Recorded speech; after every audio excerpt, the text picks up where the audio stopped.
da série Encontros, né, que é a última palestra do ano.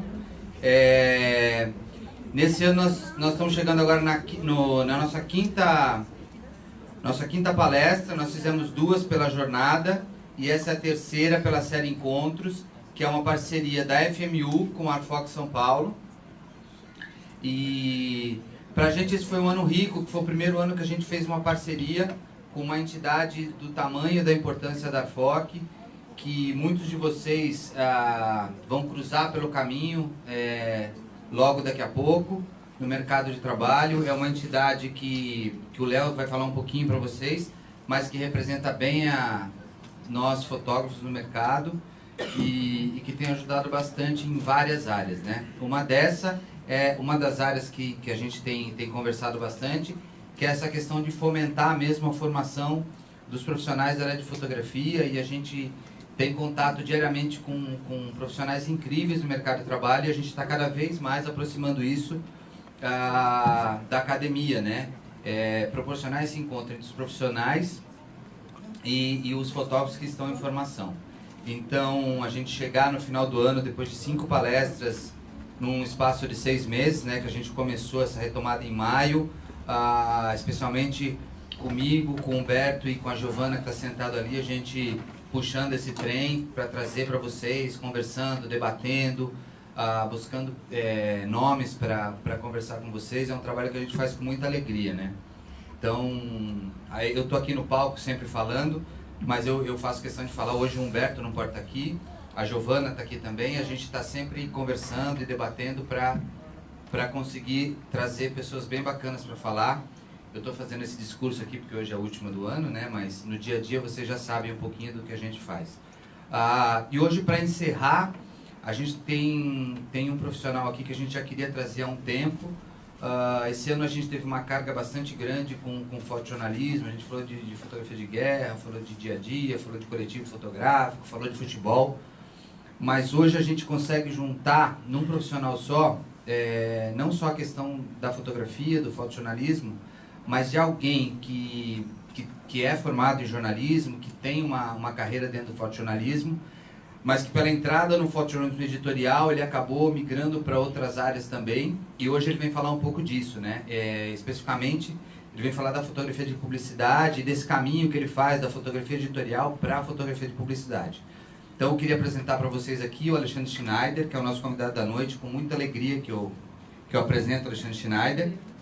E vou passar a bola para o Léo, da Arfoc, para ele falar um pouquinho e fazer a mediação. Hoje, especialmente, até pela conversa que nós tivemos, e o Schneider acha isso bacana, ao longo da palestra deles, quem quiser fazer pergunta, a gente não vai deixar para fazer a pergunta no final. Tem alguma coisa interessante, porque ele vai falar de alguns casos, alguns cases na publicidade. Quero fazer uma pergunta, levanta a mão. A gente vai estar com a Adriene lá, que ela vai ficar com o microfone aqui na lateral. Então, depois da apresentação inicial, quando ele começar a falar mesmo do trabalho especificamente, alguém quiser fazer, a Adriane e a Mari estão ali. Sobre as listas que vocês têm que assinar, só no final da palestra. E queria pedir uma gentileza para vocês. Na última palestra, a hora que acabou a palestra, amontou a gente lá, foi uma barulheira que atrapalhou um pouquinho as perguntas. Então, vamos ter essa calma na hora de assinar a lista, tá bom? Então, com vocês, o Léo Pinheiro, que está aqui atrás de mim, e depois o Schneider. Muito obrigado, Gil. Obrigado, FMU, por abrir esse espaço para a gente aqui da Arfoc. Mais uma vez, a gente está aqui junto com vocês, né, para trazer um pouco do nosso trabalho, mostrar um pouco do nosso trabalho, mostrar a qualidade do nosso associado. O Schneider é um tremendo associado nosso. É um perfil de fotojornalista que vale muito a pena ser seguido. Vai atrás dele nas redes sociais, vai atrás da gente também no nosso Instagram, mas vai atrás do Schneider, para vocês conhecerem o perfil de um profissional moderno, que é o que a gente está precisando hoje. A fotografia, ela abre 1000 portas.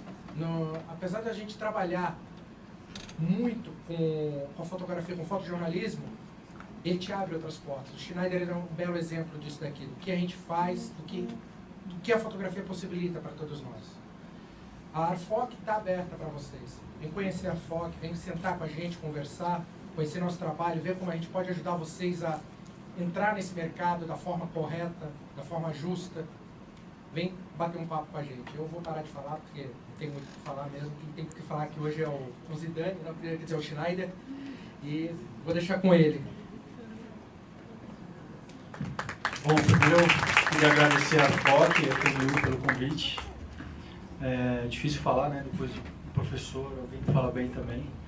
Eu acho que mais do que uma palestra, isso aqui é um bate-papo, então quem quiser fazer pergunta aí no meio do processo é super bem-vindo, né? Eu vou falar um pouco da minha história, como é que eu comecei na fotografia e aí onde eu estou hoje, o que eu mais faço, né? Eu comecei a fotografar em 96, por curiosidade, fazendo fotos de viagem, contando algumas historinhas, pautas de viagem que de algum jeito a gente tem que começar, né? E eu pegava essas pautas, na época não tinha, a câmera não era digital, a câmera de filme ainda. Comprava as revistas de viagem, eu não conhecia, eu já estudava jornalismo, estava no segundo ano de jornalismo, mas eu não conhecia, não tinha conhecimento nas redações. Então eu comprei um monte de revista de viagem, via lá quem eram os editores e ia apresentar as pautas. Vários não me recebiam, né? Porque quando você começa é muito difícil ter esse primeiro contato. E alguns foram recebendo. Então eu comecei a fazer alguns investimentos de pequenas viagens, que depois foram se tornando viagens maiores, e comecei a ver que isso dava certo de vender essas fotos para as revistas, né? Nas viagens, mais do que ter belas imagens, você tem que ter algumas histórias boas, né, para amarrar essas imagens e, enfim, contar uma história. Então vou começar, e isso foi um processo que depois me levou a trabalhar na Folha de São Paulo, que eu fiquei por 5 anos lá, principalmente no mercado, na revista da Folha e depois um pouco na redação, e depois para o mercado editorial, que eu fiquei uns 15 anos trabalhando para a Editora Abril, para diversas revistas. E depois esse material comercial feito nas revistas me levou às revistas customizadas e, consequentemente, a publicidade, onde a produção é muito maior e você, tem muito mais gente envolvida nas fotos, né? Então, esse primeiro material que eu começo a mostrar aqui, ele foi feito todo em filme, em cromo, que foi uma viagem que eu fiz pela América Latina durante 11 meses de ônibus, e eu fui fazendo pequenas histórias ao longo da viagem, amarrando, por exemplo, mercados da América Latina, parques nacionais, fotos de culinária da América Latina. E para esse projeto eu tive uma parceria com a Fuji, que me mandava os filmes na época. A cada 3 meses eles mandavam os filmes para mim e eu mandava para eles revelarem de volta. No final dessa viagem eu fiquei com um arquivo mais ou menos de umas 8.000 fotos de viagem. Essa viagem foi feita em 2003. Foi o primeiro projeto maior. Um pouco antes disso eu já tinha passado pela Folha de São Paulo, onde eu tinha ficado 5 anos lá e publicando algumas matérias de viagem e fazendo retratos e pautas do dia a dia. Justamente eu resolvi sair de lá para fazer o meu projeto, enfim, era uma vontade muito grande que eu tinha de percorrer essa viagem, e uma maneira de viabilizar seria produzindo essas fotos e buscando essas parcerias, né?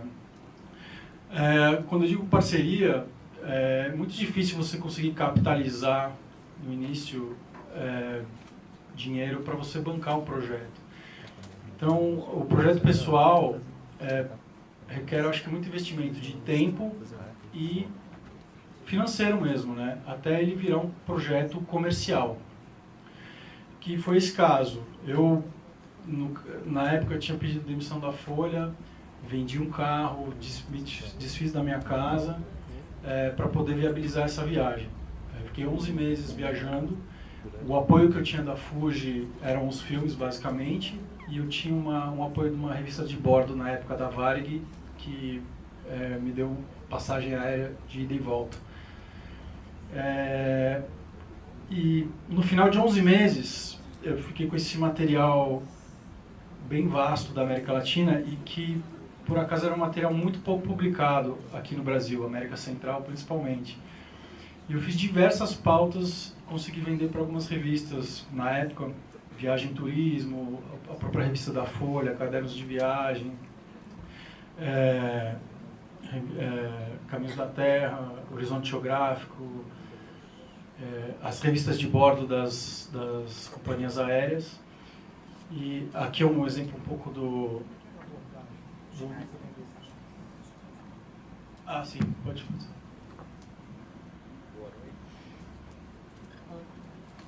Alô, boa noite. Boa noite. Meu nome é Paulo Whittaker, eu sou fotógrafo também. Tenho uma pergunta técnica para você. Pode fazer. Essas viagens que você no começo ia com filme, imagino que a viagem demorava um tempo. Exato. E esses filmes você armazenava, você despachava, como é que você fazia com os filmes? Essa é uma pergunta muito legal porque é até um pouco surreal falar disso hoje, né? Então, por exemplo, essa viagem de 11 meses, eu só fui ver a minha primeira foto que eu tirei no começo da viagem, um ano depois praticamente da viagem. Então o que eu fazia era, eu armazenava, como os filmes eram cromo, eu tinha um saco de chumbo, que na época a gente usava para raio-x não velar os filmes, etc. E eu ia com pequenos lotes de filme, de 30, 40 filmes. O filme, como é muito caro, e especificamente o filme cromo, o slide é um filme que não te permite muito erro, ele não tem muita latitude de exposição. Então o nosso dedo era bem preciso, né? Você não ficava gastando muito, tirando muitas fotos eram poucos cliques por tema. Então eu armazenava nesse saco de chumbo, viajava comigo grudado, dormia com eles praticamente amarrados. Um ônibus nas viagens ia sempre comigo. E a cada 2, 3 meses eu mandava por FedEx esse lote para São Paulo. Aí esses filmes eram revelados e montados à moldura.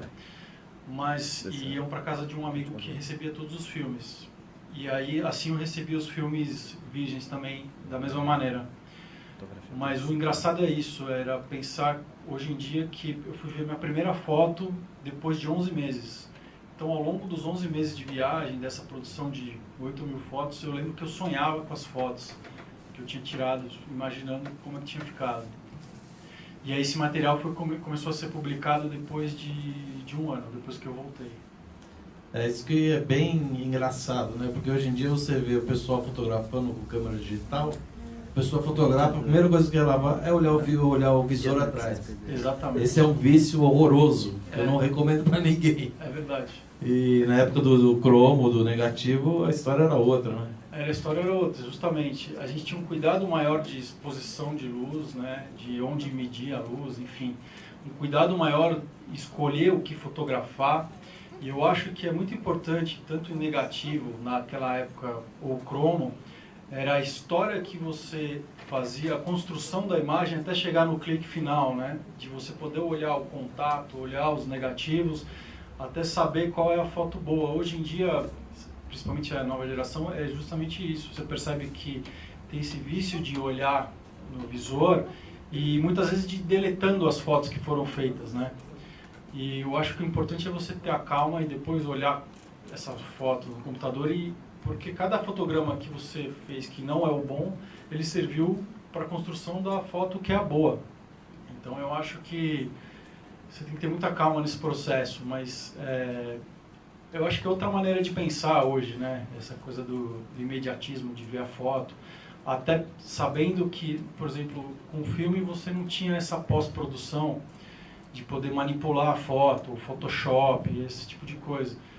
Hoje se faz muita fotografia pensando nas possibilidades que você pode ter na pós-produção, né? Até o arquivo em RAW serve para isso. Depois você consegue revelar a foto, praticamente refotografar a foto com uma latitude muito grande sem que ela tenha sido exposta corretamente. Isso mudou muito. E isso também acabou mudando nos meus projetos de viagem, porque essas primeiras viagens que foram feitas com esses filmes cromos foi esse processo de produção. E depois de 11 meses dessa viagem, e esse material todo foi feito por isso, Boa parte desse arquivo eu coloquei no banco de imagens da Getty Images, que foi aí que eu comecei a entrar na Getty, que é uma agência que eu trabalho bastante hoje, praticamente fazendo esporte. Entrei lá colocando esse material de viagem depois um pouco mais tarde, em 2007. Importante que eu comecei falando dessa viagem porque eu tive um investimento grande de desfazer da minha casa, de ficar 11 meses no perrengue com um orçamento absolutamente baixo de $20 por dia. A ideia da viagem era percorrer a América Latina do ponto mais ao sul, que é Ushuaia, até Tijuana, por terra.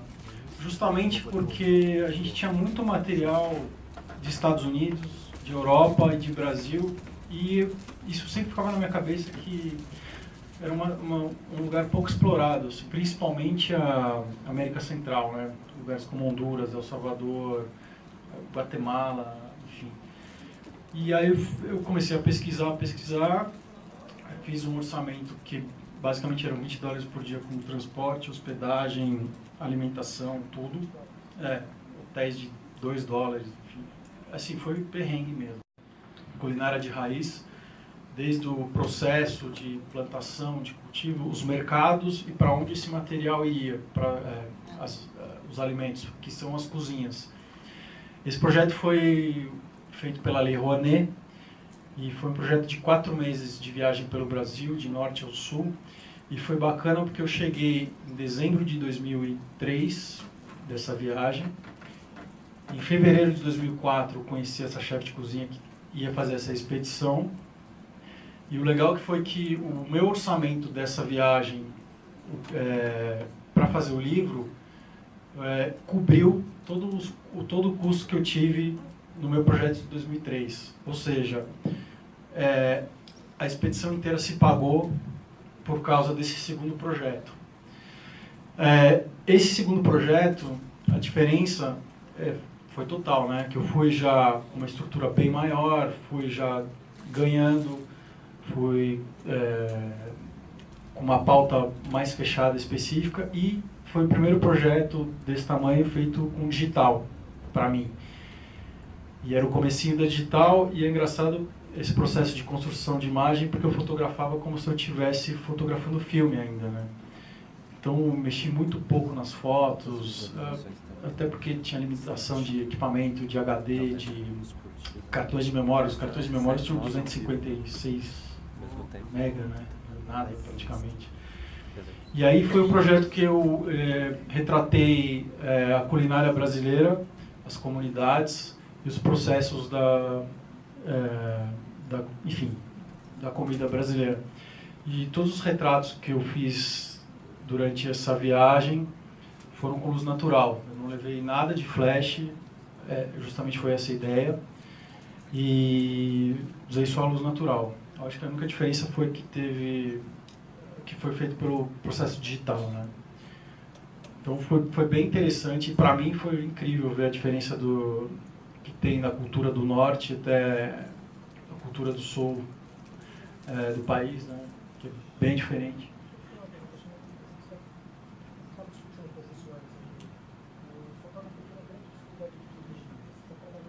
O microfone. Vamos dividir o microfone, então. O fotógrafo ele tem muita dificuldade em dirigir. A gente estava conversando um pouco disso antes. Eu vi que no teu trabalho, basicamente você dirige bastante, você tem muito retrato, mas são pessoas normais, não são pessoas que estão acostumadas, talvez, com a presença de uma câmera fotográfica. Como é que é o processo de direção aí? Tem algum processo de direção ou você deixou as pessoas totalmente à vontade e fotografou? Essa pergunta é legal porque justamente esse projeto, o mais bacana, foi que eu fiquei na casa das pessoas. Então, eu tinha uma equipe de vídeo junto, que estava fazendo documentário nessa viagem, e eu pedi para eu me descolar deles, ou seja, para eu ter o meu trabalho a parte do deles. Então eu ficava nas casas, eu ficava sozinho e conseguia ficar durante 3, 4 dias. Assim como nos mercados que a gente foi, cada mercado eu passava pelo menos 5 dias, eu ia lá todo dia às 4, 5 da manhã, Aí o primeiro dia eu nem levava câmera, no segundo eu levava a câmera e pouco fotografava, até começar a ter uma relação mais de cumplicidade com essas pessoas. Porque quando você está no interior ou viajando num lugar muito remoto, quando você chega você é um ET, né?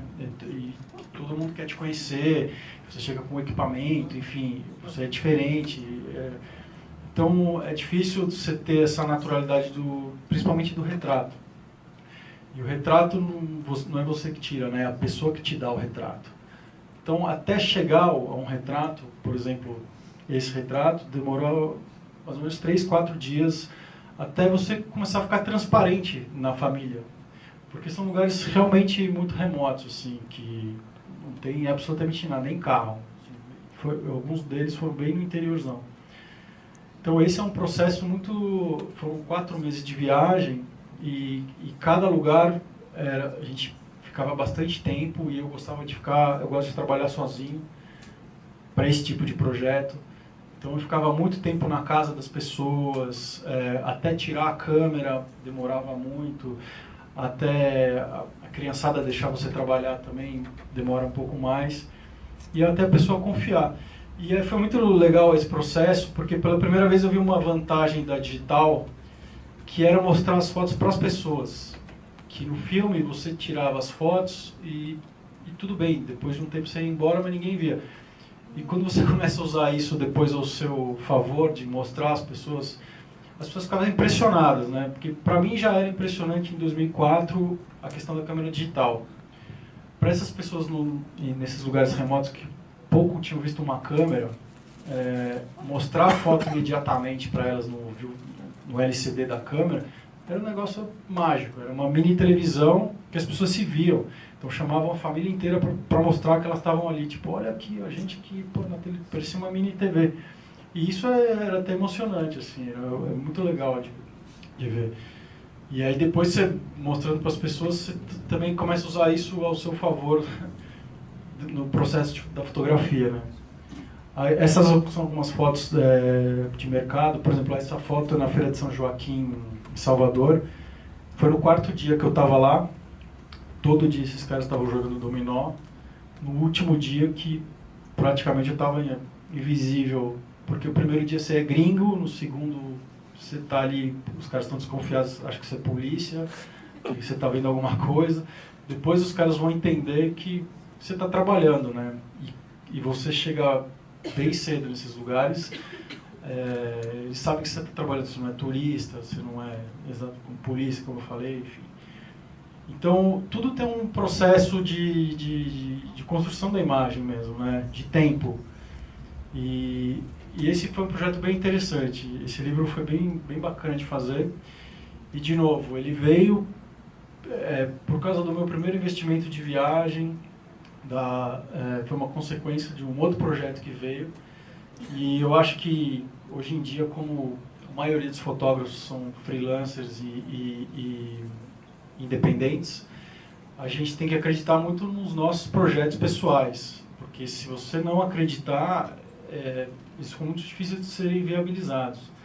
Então eu acho que você precisa investir tempo, investir dinheiro se precisar, ter uma ideia muito boa, tentar executar bem, e aí sim buscar parcerias para aí sim ele se pagar. Hoje já tem diversos tipos de leis de incentivo, tem as universidades.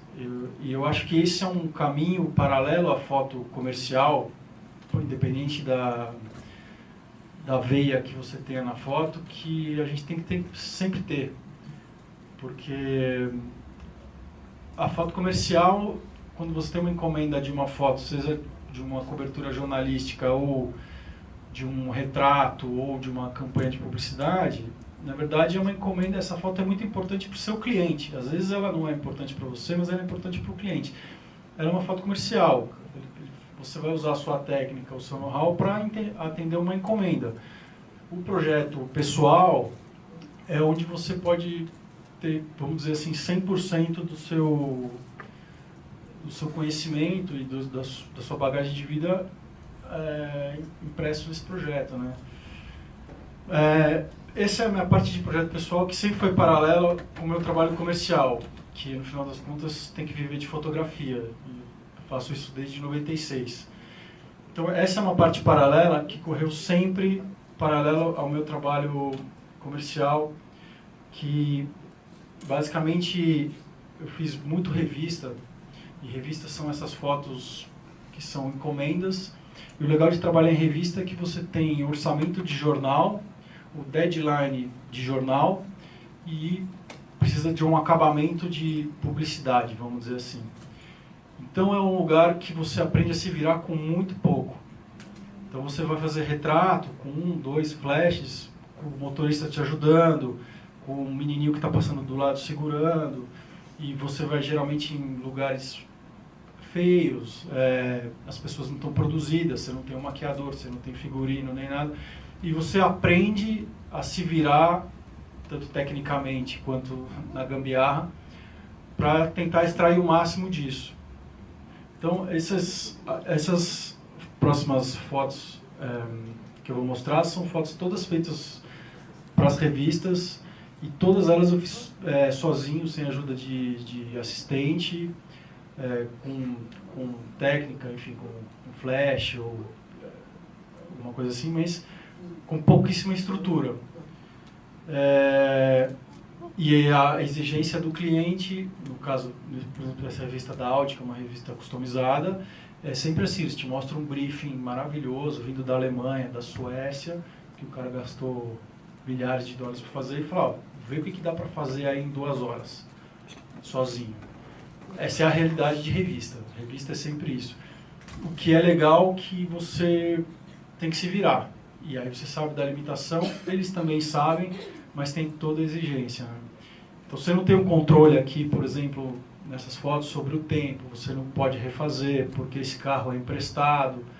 Essa aqui não é uma foto de publicidade, essa é uma foto de editorial. Mas eles querem que fique com acabamento de publicidade. Então você tem...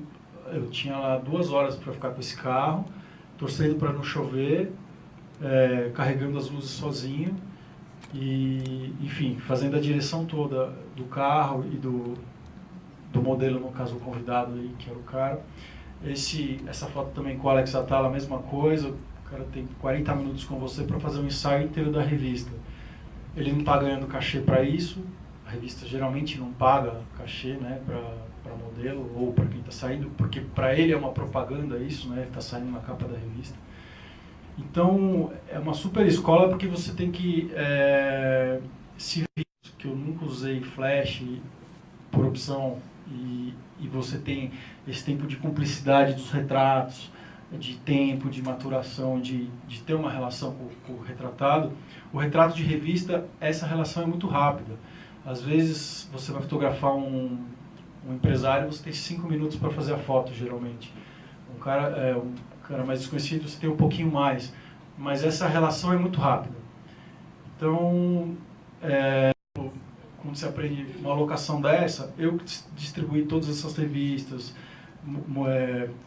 coloquei as plantinhas no lugar, enfim, toda essa produção de locação, que você pega uma casa bagunçada, enfim, essa no caso era uma casa bonita, que parece um retratinho bobo, simples. Na verdade, quando você está sozinho, você tem que prestar atenção em muita coisa, né? Desde da roupa do cara,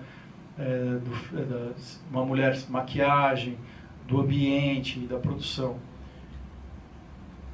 Diego, alguém quer perguntar? Opa, mais uma pergunta aqui minha. Uma ilustre colega. Pessoal acordar, vamos acordar, pô. Dessas revistas todas aí que você trabalhou, qual que foi mais assim, mais uma receptividade maior, um dinamismo maior, mais liberdade e grana também? Então, essa pergunta é boa porque também você percebe o seguinte: cada revista tem uma linguagem diferente. Então, por exemplo, a revista Veja eu fiz durante 10 anos. Você sabe a linguagem da revista Veja é uma linguagem absolutamente quadrada, um retrato mais clássico, onde você não pode inventar muito ou sair um pouco da casinha, porque você sabe que não vai publicar. Ali você tem que fazer... tem uma frase que eu falo que assim, foto boa é foto que o cliente gosta. Então, assim, na Veja não adianta você inventar muita moda, porque não vai publicar. da sua pergunta, assim, as revistas customizadas, que tinham muito na editora Trip, eram as revistas que me davam mais liberdade para experimentar, desde múltipla exposição até fazer um ensaio diferente. Essa coisa do cara não estar olhando para o leitor, porque a revista tem muito isso, principalmente revista de negócio, eles gostam do cara olhando para a foto, né? Porque eles dizem que o retratado está olhando para o leitor, ele está se comunicando com o leitor. E às vezes não, às vezes o cara não estando assim no ensaio, ou como está essa foto, por exemplo, ela passa a mensagem que precisa.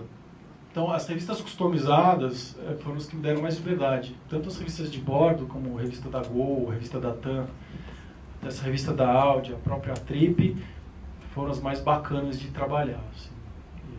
O orçamento é sempre o mesmo, né? É super, super baixo. Mas foi onde eu pude mostrar mais o meu trabalho do que uma encomenda mais fechada, vamos dizer assim. Partindo também dessa questão que o Paulo levantou, como é que você pode explicar um pouquinho do fluxo de trabalho? Por exemplo, numa foto, as fotos da Audi, a sequência de fotos da Audi. Se fosse para a Audi mesmo, uma foto de publicidade, mas não é, uma foto para uma revista. Como é que muda um pouco, o que muda no teu fluxo de trabalho aí? Você quer dizer, comparando como se essa foto que eu fosse fazer fosse uma publicidade? Bom, eu vou mostrar depois alguns trabalhos de publicidade, e aí, para ter uma ideia, por exemplo, se essa foto fosse uma foto de... Essa foi uma foto de editorial, ou seja, eu tinha um orçamento que era praticamente a minha diária, o cara à disposição por 1 hora comigo, com esse carro e com essa roupa. Se essa foto fosse de publicidade, e a gente dirigiu até a praia, nesse caso, para fazer esse ensaiozinho com ele aqui, mas totalmente dependente da condição climática e da sorte, né? Se essa fosse uma foto de publicidade, por exemplo, para a Audi, primeiro que havia um orçamento da demanda muito mais específico das utilizações dessa foto, que tipo de mídias que eles iriam usar. Ia chegar um briefing para mim do que eu deveria fazer. A gente ia ter visita técnica em algumas praias, ia fotografar essas praias para a agência aprovar, fotografar alguns carros deles para eles terem a aprovação prévia. Nesse caso era um personagem convidado, mesmo que fosse ele, por exemplo, o detalhe dessa roupa de neoprene, que é o que ele tinha na hora, por acaso era toda preta e por acaso era muito bacana, não tinha publicidade, nada, a gente usou ela. Mas uma foto de publicidade envolve uma foto que envolve muitos profissionais. Então, para fazer um clipe desse, por exemplo, você ia ter maquiador, você ia ter produtor de figurino, que no caso ia escolher umas 10 roupas de neoprene até o cliente final escolher a roupa que fosse melhor para a foto. A gente ia ter produtor de objeto, que ia produzir umas 5, 6 pranchas de surf diferentes, de cores diferentes, tamanhos diferentes, com logo diferente. Provavelmente ia ter uns 3 ou 4 carros desse à disposição. Aí, sempre, quando você faz a foto para a revista, sempre você vai sozinho. O diretor de arte te dá aquela ideia maravilhosa, o editor de fotografia também, mas ninguém sai da redação. E ninguém sabe o perrengue que tá lá na foto. E as adversidades. A foto de publicidade, não. Você tem o diretor de arte no set, você tem o cliente no set, você tem o art buyer, que é o cara da agência que te contratou no set, todo mundo vendo a foto. Justamente porque são muitas aprovações e são muitos detalhes. Então, e ninguém quer estar com a responsabilidade, né? Então, porque se eu estou sozinho, a responsabilidade é minha, final. Se eu estou com o diretor da agência, bom, o diretor da agência está aqui, o diretor de arte, ele que vai fazer a arte da campanha. Se aprovou, está bem. O diretor quer ter o cliente, porque o cliente está ali, o cliente viu, ele aprovou. Porque a publicidade, a produção, uma diária de produção é caríssima, porque você tem que pagar diária para todo mundo. E não existe refazer foto em publicidade, porque é inviável, basicamente é inviável. Porque você tem geralmente 10 a 30 pessoas num set para fazer uma produção. Então, isso que é o legal bom, o legal da revista é você aprender a se virar com pouco, e o legal da publicidade é você aprender que é um mercado absolutamente profissional e tem profissional para cada detalhe da foto. O importante da minha história com revista foi aprender a se virar com o flash, com as luzes. Porque é muito difícil você fazer um retrato com flash na câmera, com aquele speedlight, com aquele retratinho, com aquele flashzinho, ou depender de luz natural.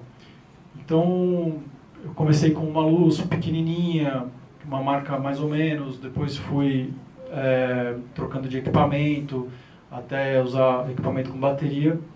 E uma coisa na fotografia que você aprende é que a vida inteira você vai investir. Não adianta. Você vai investir em troca de câmera, você vai investir em lentes melhores, você vai investir em luz, em computador. Isso faz parte do trabalho. Assim. É muito difícil você trabalhar sem investir no equipamento bom, porque você depende dele. Ele vai influenciar diretamente na qualidade do seu trabalho. A pior coisa é você não conseguir executar uma foto boa, seja em esporte, seja em estúdio, por limitação de equipamento. Então, hoje em dia, o que é legal também é que tem muita possibilidade de locação de equipamento. Então, os equipamentos são muito caros, mas tem muito equipamento para alugar. Eu acho que nunca a gente pode se limitar de executar um trabalho, um briefing, por causa da qualidade do equipamento que você está usando. Aí, indo nesse caminho comercial de revista para publicidade, de alguns anos para cá, eu comecei a entrar nas agências de publicidade. E aí eu vou mostrar algumas fotos de algumas campanhas que eu fiz, e depois eu vou mostrar duas campanhas específicas e desmembrar o que precisou, por exemplo, nessa foto, até chegar nessa peça final, o que eu precisei fazer de pré-produção para chegar nisso aqui. Então, só para dar uma geral, essa foi uma campanha da Vivo, que eu fiz o ano passado para a Agência África. Essa é uma campanha do Itaú. Todas essas fotos têm flash, tem luz. A locação foi cuidadosamente escolhida, os modelos, o figurino, esses objetos, essas almofadas, enfim, todo o cachorrinho, tudo isso é controlado, tem um casting antes, tem toda uma produção e aprovação da agência e do cliente. Esse é um trabalho para essa empresa que chama Accenture Digital, que foi uma campanha mundial que a gente fez, que diferente das publicidades que eu costumo fazer, essa foi com funcionários. Então, por exemplo, o briefing que tinha dessa campanha era We Fly to the New, que está escrito aí em cima, e a ideia era pegar os funcionários de alto escalão da empresa e fazer uma foto de ação com eles. O desafio aí foi usar gente que não era modelo para executar atividades que eles nunca fizeram. Tipo, esse cara nunca jogou rugby, esse cara não mergulha, enfim. E depois essa campanha especificamente, eu vou mostrar depois como ela foi feita. Essa foi uma campanha para a Prevent Senior também, feita 2 anos atrás, com pessoas que não são modelos, são clientes. E essas algumas campanhas do PagSeguro que eu tenho feito para o UOL PagSeguro, né? Essa com Wesley Safadão, essa com Michel Teló, essa também. Essa é uma campanha para uma indústria farmacêutica. Todos esses trabalhos são trabalhos 100% comerciais, que é isso, você está fazendo uma foto que é uma encomenda para um cliente. Então você está usando o seu conhecimento técnico para atender uma demanda. Essa foto é importante para mim? Não. A foto do retrato do cara lá no interior, para mim, é muito mais importante e me diz mais. Mas esse é um trabalho técnico comercial e que você tem que executar bem executado, né? Porque afinal de contas o cara está pagando. E esses trabalhos, como envolvem orçamentos altos, eles não podem ser refeitos. Então, você tem que ter muito cuidado antes de orçar o trabalho, entender muito bem o briefing, fazer uma pré-produção, que a gente chama, muito bem feita, para na hora de executar, tá tudo perfeito.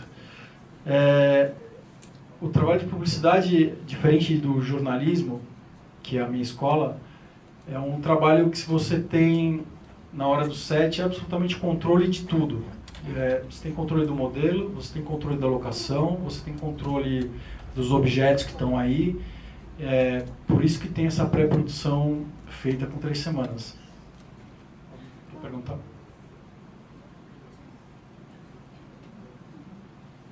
Geralmente você faz só a foto ou em algum momento você teve que fazer a parte de design também, de ajudar a montar a campanha, ou geralmente é só a parte de fotografia? Então, nesses trabalhos de publicidade, eu fico só com a parte de foto. Só que só a parte de foto, na verdade, é tudo que está envolvido na imagem. Não é só o clique em si, só ir lá e fotografar. As agências de publicidade hoje, eles te contratam como se você fosse um estúdio. Então, a agência de publicidade não quer lidar com 20 profissionais numa foto. Por exemplo, para executar esse briefing, que eu vou desmembrar ele até chegar aqui, a agência me passa um briefing, no caso aqui, vamos lá. Vou responder a tua pergunta ilustrando com esse caso, tá? Como é que chega um briefing desse? A agência manda... Está um pouco pequeno, mas quero pequenininho mesmo. Por exemplo, para chegar naquela foto final da Vivo, o processo inteiro começa aqui. A agência te manda um e-mail solicitando um orçamento para exatamente essa foto. Nesse caso, você sabe que você vai ter 3 ou 4 concorrentes orçando junto com você.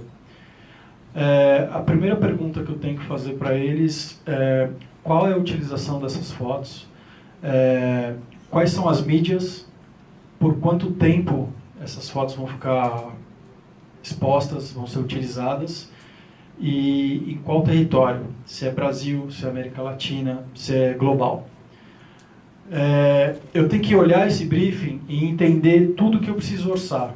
Então, o que eu vou ter que orçar aqui?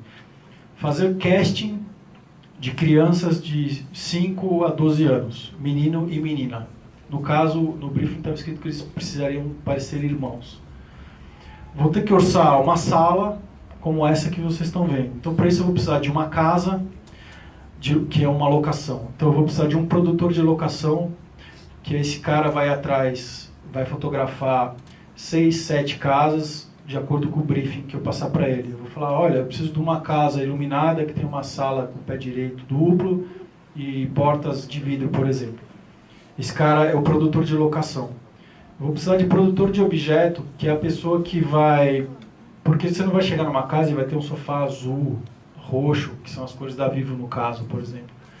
Então eu tenho o produtor de objeto, que vai pegar esse briefing e eu vou falar: olha, eu preciso de poltronas nesses tons, que são os tons da Vivo,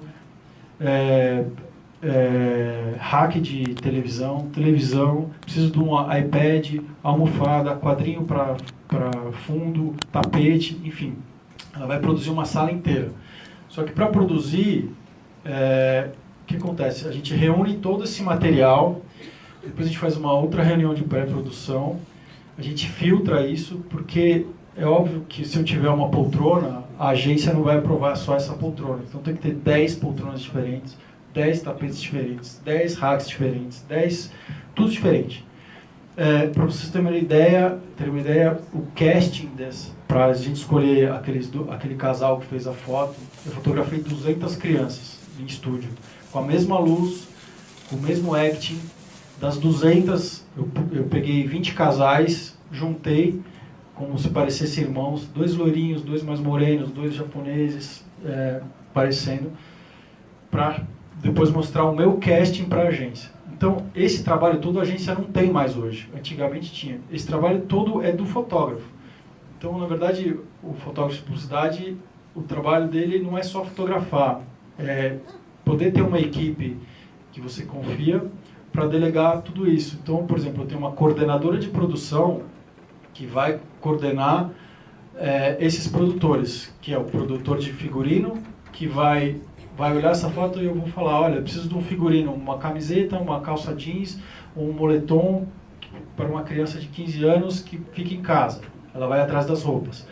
Tem o objeto que eu já comentei, tem a locação que eu já comentei e tem o produtor de casting, que é esse cara, que vai fazer o produtor de casting, ele liga para todas as agências que ele conhece de modelo de casting e fala, olha, vai ter um casting no estúdio tal amanhã, das 9 da manhã às 6 da tarde, é uma campanha da Vivo, assim assado, o cachê é tanto. E aí, a cada 15 minutos vai chegando gente lá para fotografar. Aí você anota o nome, põe o número tal, faz um 3x4 da pessoa, faz um ensaiozinho rapidinho, todo mundo com a mesma luz, para selecionar esse casting. Só uma dúvida. Esse casting você fez antes ou depois da aprovação do cliente? Do teu orçamento? Você colocou no teu orçamento isso? Como é feito? E aproveitando, já que estou com o microfone, na tua opinião, que trabalha com publicidade, uma concorrência dessa, o cliente ele está atrás só do preço ou ele está atrás do preço e do serviço, da qualidade do serviço? Essa é uma ótima pergunta, porque a publicidade, na verdade, tudo isso que eu estou falando, que é toda essa pré-produção, todos esses profissionais, porque, por enquanto, eu falei dos profissionais que estão antes da foto. O dia da foto ainda não rolou, né? No dia da foto, além desses caras todos, eu tenho que calcular, por exemplo, quantas pessoas tem no set. Nesse caso foram umas 27.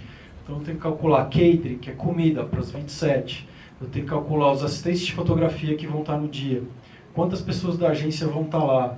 Segurança, motorista. Todas as pessoas que, além desses que estiveram na pré-produção, que vão estar no dia da produção, eu tenho que fazer todo esse cálculo, inclusive o cachê e os contratos dos modelos, sou eu que faço. Então, tudo isso tem que estar no meu orçamento. Então, quando chega aquele primeiro briefing, que é o briefing de publicidade, você tem, vamos dizer assim, quase uma semana para poder orçar. Então, no orçamento, eu ligo para todos esses profissionais e falo, olha, vou ter uma foto assim, assado, de vivo. Qual é o seu valor? O produtor de locação vai falar, eu cobro tanto para achar essa casa. O produtor de figurino vai falar, eu cobro tanto para produzir esse figurino. No dia lá, vou precisar de comida para 30 pessoas. Locação de objeto, vou precisar de X dias para ir atrás de várias lojas, atrás desses móveis, por exemplo. E assim vai. Então, eu fico uma semana, monto uma planilha de Excel gigante e calculo o custo de todo mundo e o custo da foto. O custo da foto na publicidade é o mais difícil de fazer, porque eu até fiz um Wordzinho aqui. Deixa eu ver se eu consigo abrir aqui. Só um segundo. Porque o custo da foto... Espera aí, só um segundo. Aqui.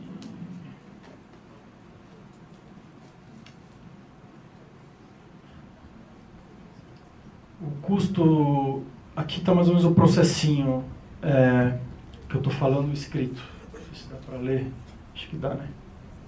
Aqui, por exemplo, veio o briefing da Art Buyer, né? Que é a escolha dos portfólios dos fotógrafos que vão participar da concorrência. Uma vez que você entrou na concorrência, veio o briefing da agência, que é aquela foto pequenininha que eu mostrei, que é o exemplo que é mais ou menos o que eles querem parecido. Então, aqui são as mídias, por exemplo. Todas essas mídias diferentes onde essa foto vai ser publicada. Então, você vê que assim, essa foto vai ser muito utilizada.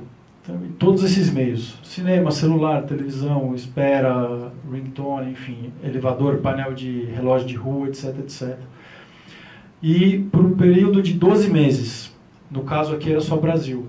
Então você tem que calcular é um cálculo meio complexo, o quanto custaria essa imagem em todas essas mídias de veiculação, né? Porque você está pensando que a publicidade é isso, o cara quer vender mais, ele vai ganhar dinheiro com a sua imagem, né? É um trabalho estritamente comercial. Aí, além do custo de produção, que é aquele custo fixo todo que eu estava dizendo, que são todos esses profissionais envolvidos de diretor de arte, produtor de figurino, produtor de objeto, maquiagem, motorista, produtor de educação, comida, coordenador, enfim, fotógrafo, assistente. Isso é um custo de produção que a gente chama, que é um custo fixo. As pessoas aqui mais ou menos ganham por diária de trabalho, né, pelo tamanho do trabalho. Esse é um custo fixo. O custo da foto, que é baseado nesses 3 fatores, que é o território, no caso do Brasil, a mídia, a utilização e a quantidade de fotos, de cliques, no caso ali era 1 clique, porque quando o cara compra a foto de publicidade, diferente da revista, que você entrega um ensaio para o cara, naquele caso da Audi que a gente estava falando, por exemplo, aquele caso da Audi, eu entrego um ensaio fotográfico do cara e a revista pode usar 4, 5, 6 fotos, se eles quiserem. Uma para a capa, outra para o miolo, outra para da matéria. A publicidade não. A publicidade é exatamente o número de fotos que ele compra. Então, se ele está comprando uma foto, eu vou entregar lá uma edição de 50, 60 fotos, ele só vai poder usar uma. Se ele quiser usar uma segunda foto, ele vai ter que pagar pela segunda foto. Então, é tudo muito preciso, vamos dizer assim. E o cara não vai usar, eles não vão usar 2 fotos sem a sua autorização. Bom, depois que eu juntei todo o orçamento, e no caso da Vivo específico, esse orçamento vai para uma mesa de compras, que eles têm uma mesa de compras de publicidade. Aí te liga lá uma pessoa de compras e fala, olha, Alexandre, eu estou com o seu orçamento aqui, mais 2, e negocia com você. X%, vai baixando, vai aumentando, e você vê até onde você pode ir. A partir do momento que você aprovou o orçamento, você tem a pré-produção, que são 2 semanas que você solta essas equipes simultâneas para produzir. Então, que é aquilo que a gente estava falando antes. Então, o produtor de casting vai atrás dos modelos. O produtor de locação vai atrás das casas, tudo de acordo com o briefing que a agência mandou. O produtor de figurino vai atrás de todo o figurino para a execução dessa foto. E o objeto também. Tudo isso é fotografado, a gente fecha PDF de tudo isso, faz uma reunião, a gente peneira e vai para a agência. A gente vai para a agência, essa reunião de PPM que a gente chama, que é a reunião de pré-produção na agência. Entrega todo o material que a gente coletou, que a gente fez de acordo com o briefing, em 2, 3 semanas. Eles fazem uma outra peneira, pedem algumas alterações em geral, e a partir do momento que a agência aprovou tudo, a agência tem uma reunião com o cliente, que geralmente reprova um monte de coisa, tem que fazer muita coisa tudo de novo. Enfim, esse processo demora umas 3 semanas em geral, para execução de uma foto. Na diária da foto, outros profissionais que não estavam envolvidos no processo começam a fazer parte, que é o diretor de arte, que é quem? Que vai pegar o sofá, juntar com a almofada verde, juntar com o tapete tal, não sei o que, e deixar a sala bonitinha. Os assistentes de fotografia, maquiagem, aí tem o pessoal de comida, de catering, e motoristas, enfim, segurança, se precisasse for uma foto externa. Tudo isso para produzir uma foto. Então, é um mercado bem profissional, você entende que é muito diferente do mercado de revistas, e, enfim, do jornal, mas o processo de ter passado pelos perrengues, quando você tem uma estrutura boa para trabalhar e você entende que você tem, cada profissional faz uma coisa, a gente que vem desse mercado editorial tem muito mais flexibilidade para trabalhar. E assim, cada vez mais você percebe fotógrafos que têm essa formação de jornalista ou de mercado de editorial trabalhando com publicidade. Porque a gente se virava com muito pouco, né?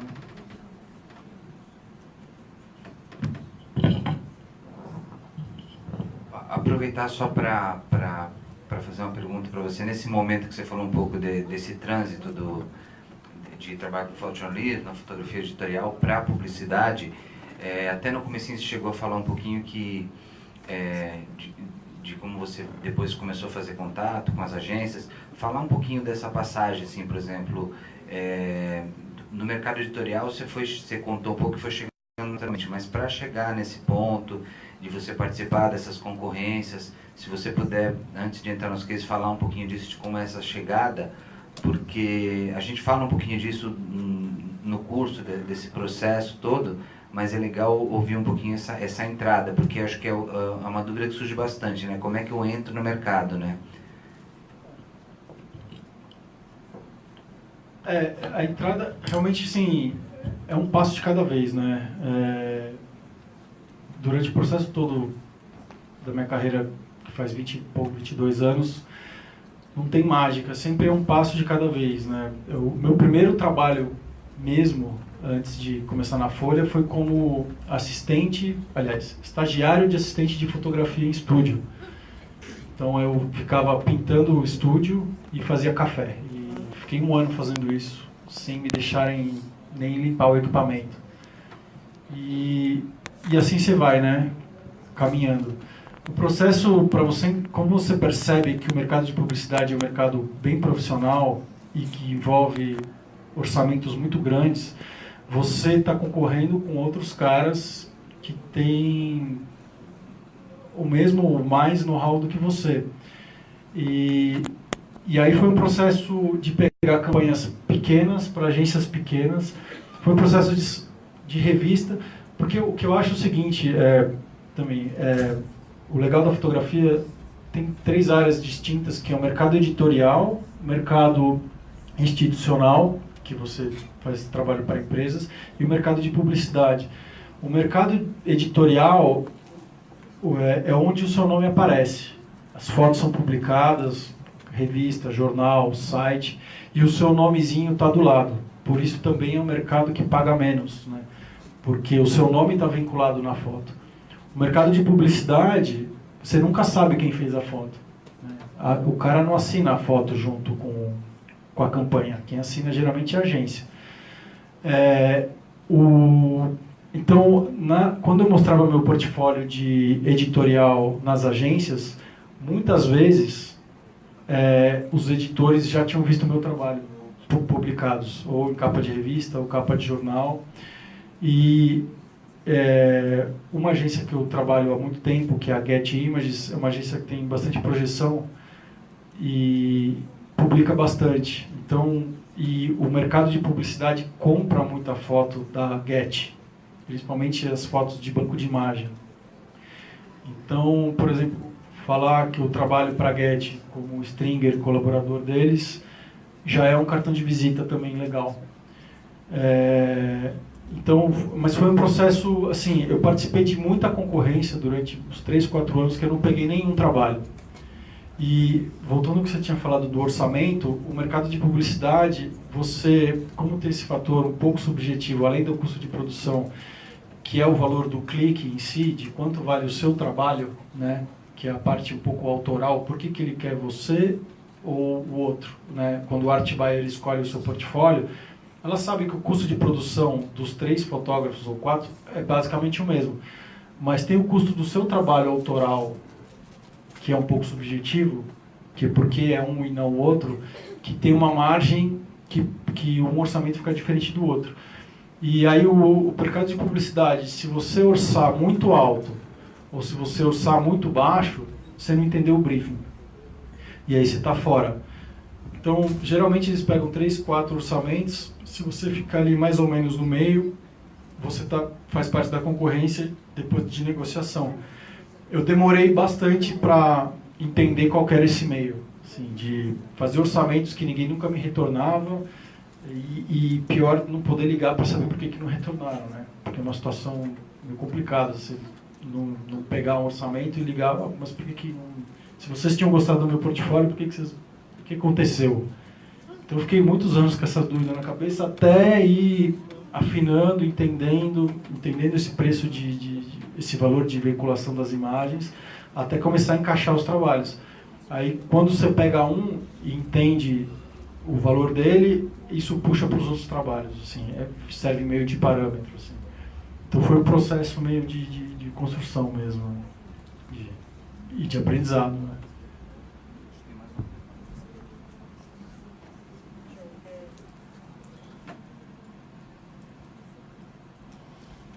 Achei muito interessante essa parte que você fala, porque semestre passado eu dei uma disciplina de foto publicitária e, de fato, não tenho a menor experiência na área, e eu achava que o fotógrafo de publicidade não tinha essa, digamos assim, essa autonomia e também esse processo que é uma empresa, na verdade, Exato. né?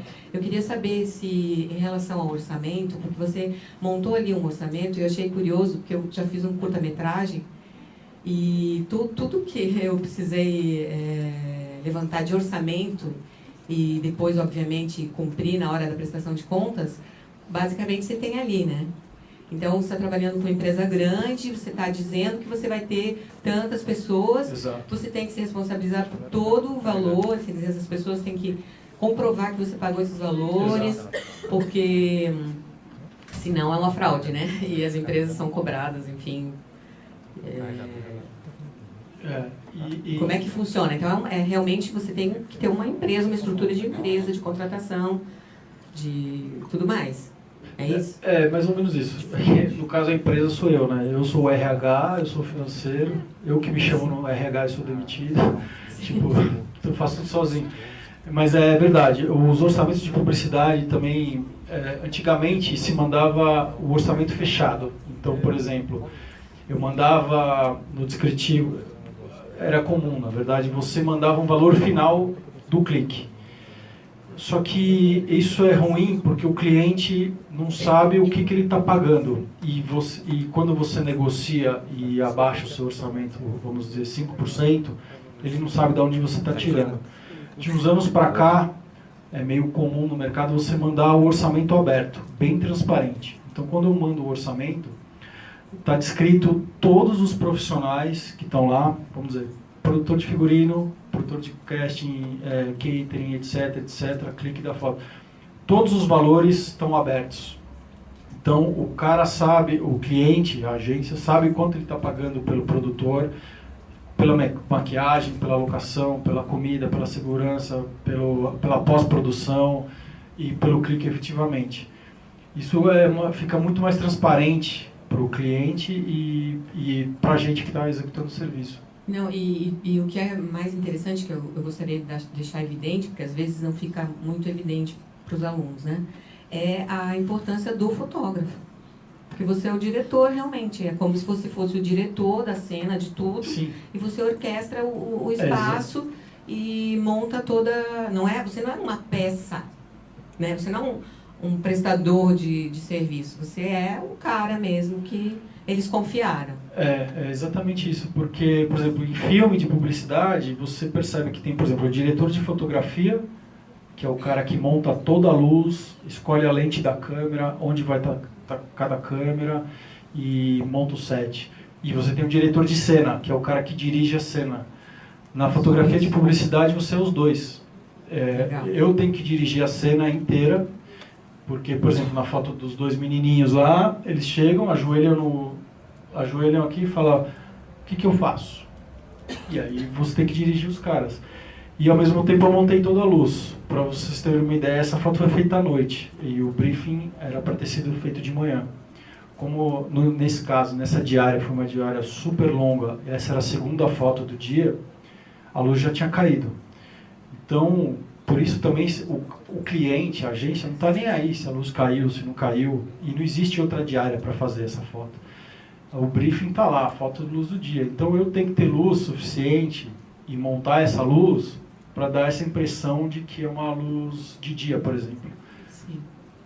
Legal, obrigada. Imagina. Então, assim, é um trabalho maior do que só ir lá e clicar, né? De curiosidade, nessa foto da Viva, por exemplo, a gente sabe que é uma foto só, mas quanto tempo foi a diária? Que horas começou o trabalho? Que horas você chegou? Que horas a equipe começou a chegar? E até a hora que finalizou, falou: beleza, acabou, vamos embora. Então, essa era uma diária que foi feita numa casa na Granja Viana.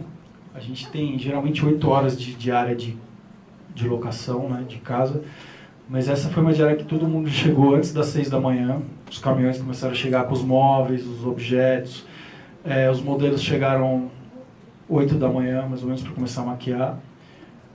Toda a equipe de fotografia chegou, às 7 horas da manhã já tinha a mesa de café da manhã montado, catering, porque o cliente de publicidade ele é muito mimado. Como ele paga e paga caro pelas fotos, ele não quer chegar lá e ter salgadinho com Coca-Cola para comer, né? Então, por exemplo, todos esses detalhes de cuidado com o cliente são muito importantes numa foto de publicidade. Por exemplo, no dia da diária, você tem que estar no seu orçamento que você vai mandar um motorista buscar o cliente na casa dele. Vai pedir para o motorista buscar os caras da agência na porta da agência. Aí você tem 2, 3 vans que vai trazer a equipe de produção, os modelos. Então eu sei que, por exemplo, para buscar o cliente, eu tenho que mandar um carrão preto lá para buscar o cara. Para a agência também. O pessoal de produção é uma van para todo mundo. E aí vai. Então o cara chega no set, o cliente no caso, o pessoal da Vivo ou a agência que é a África, eles querem chegar e verem, vamos dizer assim, onde é que eu investi meu dinheiro, né? Além do clique. Então você faz uma super mesa de café da manhã com buffet, ovo, e parece café da manhã de hotel. Tem garçom passando no set com água, com chocolatinho e tal. Um almoço, uma baita hora do almoço com verdura, legumes. Tudo isso faz parte da foto de publicidade, porque faz parte do circo inteiro. O cara não quer chegar lá, estar numa diária de um cliente desse tamanho e isso, ter sanduichinho e marmita para comer no meio do dia. Então tudo isso tem que estar orçado também, né? Porque tudo isso é custo. E nesse caso, e uma vez que você orçou o trabalho, os contratempos que você tiver, enfim, isso tudo você vai ter que tirar do seu bolso. Se você orçou errado, você vai ter prejuízo. E claro que existem os contratempos.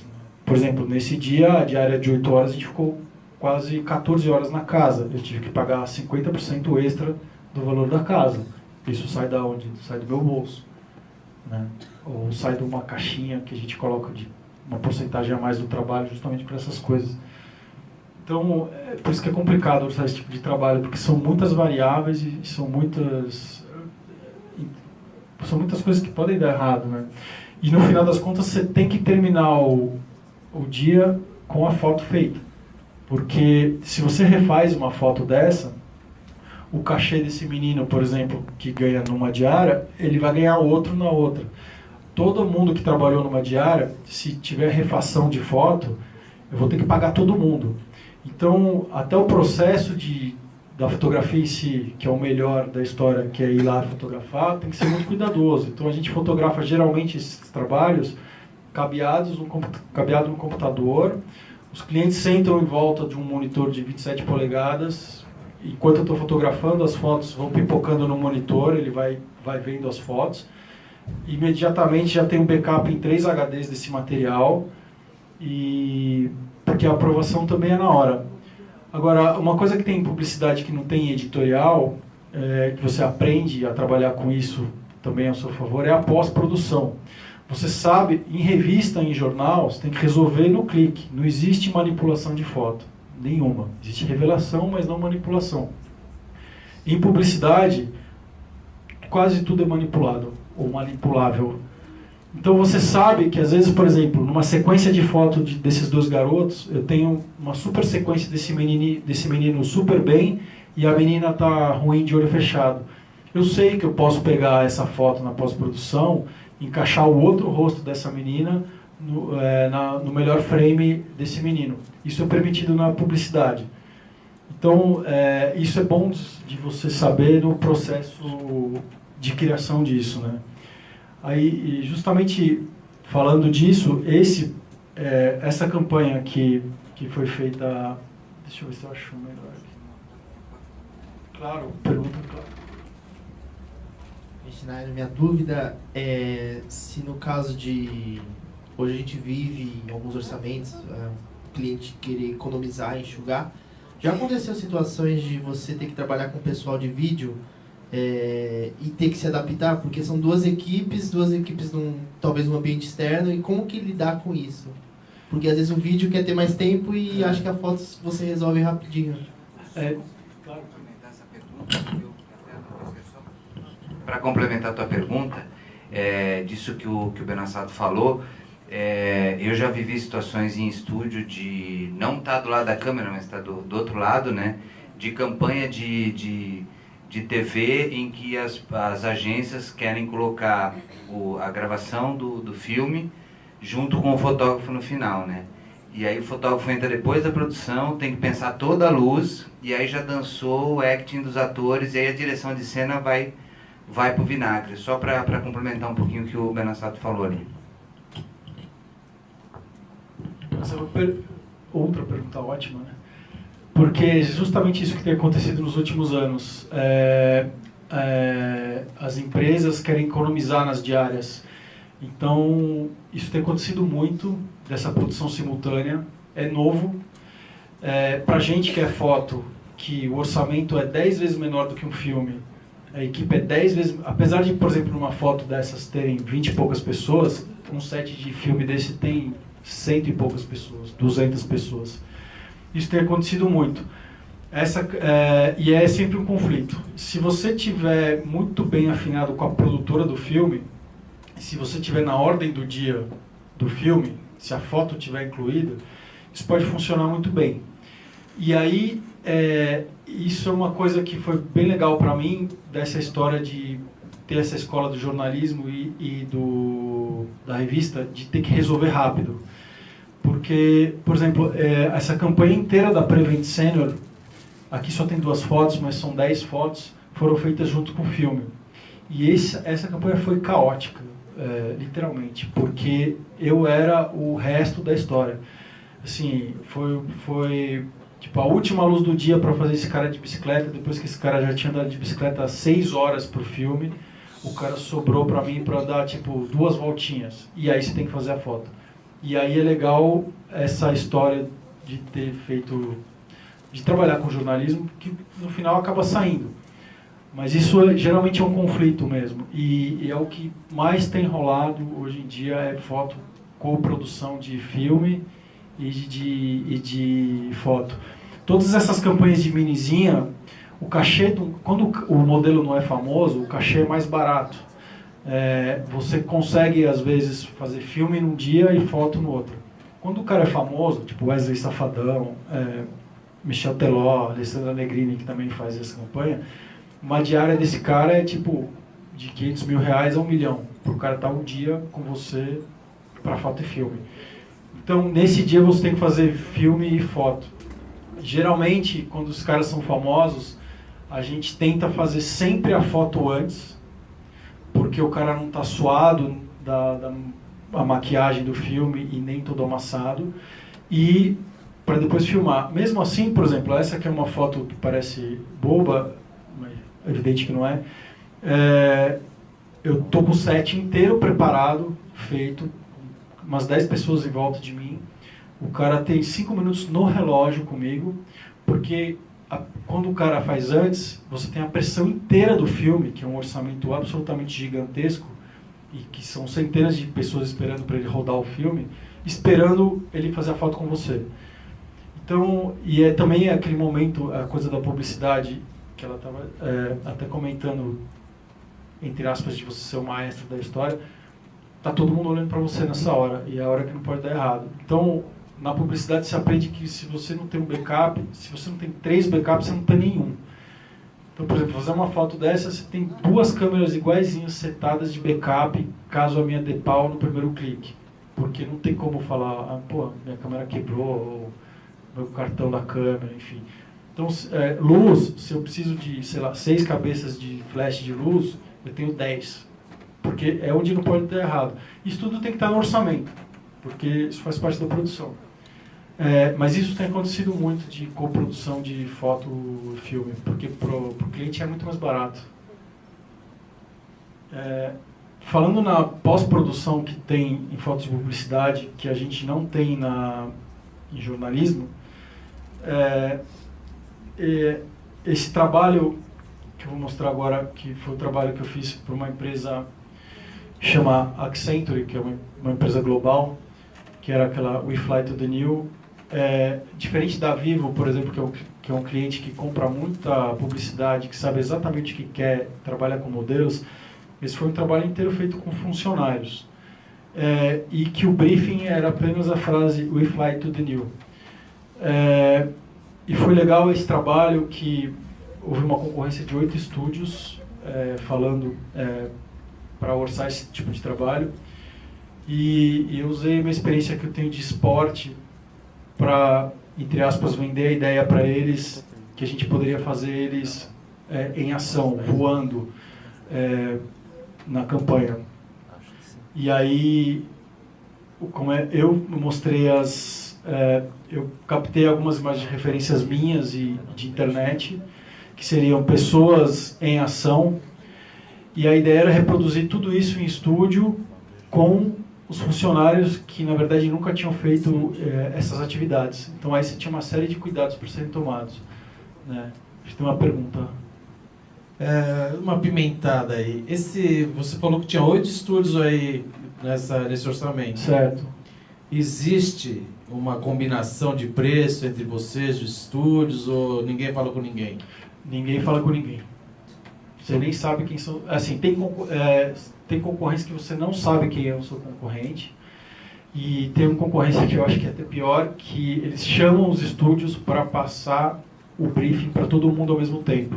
Então você senta na mesa com os 8 estúdios, todo mundo recebe o briefing e cada um vai para casa fazer a lição de casa. Mas não existe... Brasília? Não tem Brasília? Não tem Brasília. Ninguém dá foto para ninguém, ninguém fala quanto você cobrou.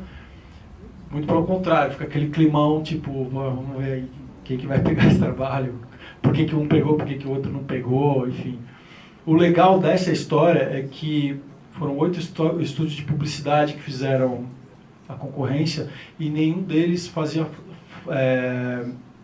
fotos de ação, de esportes. E eu peguei esse trabalho por causa do meu portfólio de esportes que eu faço para a Getty e vendi esse briefing para eles. Eles falaram, ótimo, como é que você vai fazer isso no estúdio? Vai botar o cara voando lá, um cara que nunca jogou bola, catando uma bola, o cara que nunca jogou handball fazendo. Eu falei, não, isso é problema meu, eu vou fazer. E aí sim, você monta uma estrutura, esse trabalho teve uma estrutura gigantesca para executar o briefing, que foi esse no final das contas, que deu super certo, que é usar num ambiente de estúdio, tudo isso com flash, em sincronismo 1000, que são flashes específicos. Uma pergunta. A gente recebeu uma pergunta aqui pelo Instagram. Legal. Rubens Kiri. Ele quer saber se você entrega a foto finalizada com pós-produção ou se a agência faz esse trabalho. A maioria das agências, eles pedem a foto pronta. Então, por exemplo, nesse caso, no caso da Vivo, o caso da Vivo não, mas a maioria das agências pedem as fotos já finalizadas com pós-produção. Então, nesse caso, por exemplo, foram 7 dias de 12 horas de estúdio para executar esse trabalho. O profissional da pós-produção está comigo dentro do estúdio. E já finalizando as peças. E nesse trabalho específico, eu tinha algumas questões sérias para resolver. Por exemplo, esse cara é presidente dessa empresa, ele tem 21 mil funcionários debaixo dele. Ele nunca andou de skate na vida. E aí o cara chega, você vende, todo mundo no estúdio já fica meio apreensivo, o presidente chegou. E, por exemplo, para executar esse briefing, eu montei uma cama elástica no estúdio, tem corpo de bombeiros em volta, com almofadas, um ambiente absolutamente controlado. Esse cara não pode machucar o pé fazendo isso. Então, aí é que vem a história da pós-produção da foto de publicidade. Eu sei que eu não preciso resolver essa foto como se o cara fosse o Bob Burnquist, que ia resolver de primeira. Então, é uma construção de imagem. Então, a gente tem lá, de acordo com todas as atividades esportivas que a gente ia executar, eu tinha figurino para todo mundo, maquiagem e produção de objetos, skate, etc, etc. O principal era o acting, né, a ação das pessoas. Então, ao mesmo tempo que esse cara precisava estar numa pose de performance, numa posição de que ele estivesse fazendo atividade, ele não poderia estar fazendo careta, que é o que geralmente você faz quando você está fazendo muito esforço, e ainda teria que estar olhando para frente, para cima, que era a campanha, a We Fly to the New. Então, nesse caso, quase todos eles, a gente foi construindo as fotos. Então, em uma das imagens do pula-pula, por exemplo, o cara pulava fazendo a posição do esporte, eu sabia que eu tinha uma foto boa do tronco dele e da posição dos pés. E depois eu fazia a mesma execução, sem ele fazer tanto esforço, olhando para a luz, para não ter a expressão de careta. E depois a gente montava a foto, o corpo de um clique com o rosto de outro clique. E assim foi feito. Por exemplo, esse pulo, mesma coisa, ele está pulando. Mas às vezes eu tinha a posição de baixo da perna dele perfeita, aberta, só que a mão estava no rosto. Então ele pulou umas 4, 5 vezes, e dessas 4, 5 ou 6 fotos, eu pegava, essa vai ser a boa do rosto, essa vai ser a boa do tronco, essa vai ser a boa... Então todos esses caras praticamente foram construídos depois, da maneira mais natural possível. Então após essa menina nunca jogou tênis na vida, por exemplo, mas ela queria fazer a foto do tênis. Então é isso, uma foto você tem o movimento do braço, a outra você tem o pulo, a outra você tem o movimento do rosto com a expressão que eles queriam, olhando, concentrada, focada. E por aí foi. Então foi um trabalho bem interessante de fazer, foi um super desafio, porque ninguém era modelo, ninguém tinha participado dessas atividades. Esse cara nunca jogou handball na vida. E ao mesmo tempo não expor eles ao perigo, porque todo mundo era executivo ali. E que eles se divertissem. E o mais legal foi que eles se divertiram pra caramba fazendo esse trabalho. Eu até trouxe um making-offzinho que fizeram. Deixa eu achar aqui. No dia da foto, no dia que foi o presidente, fizeram um making-off pequenininho, só para ter uma ideia da produção, qual que foi ao longo desses 7 dias, 12 horas.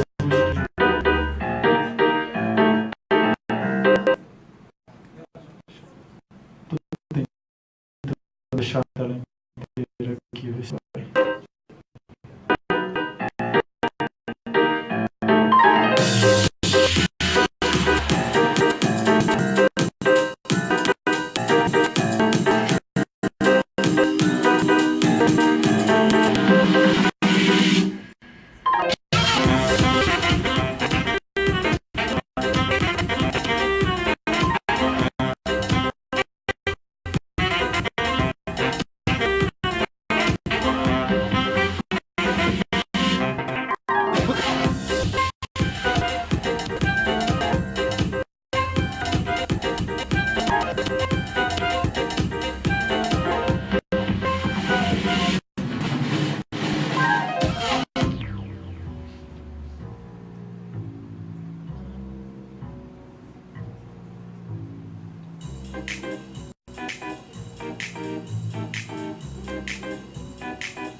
A cama elástica que a gente usava para as fotos de ação.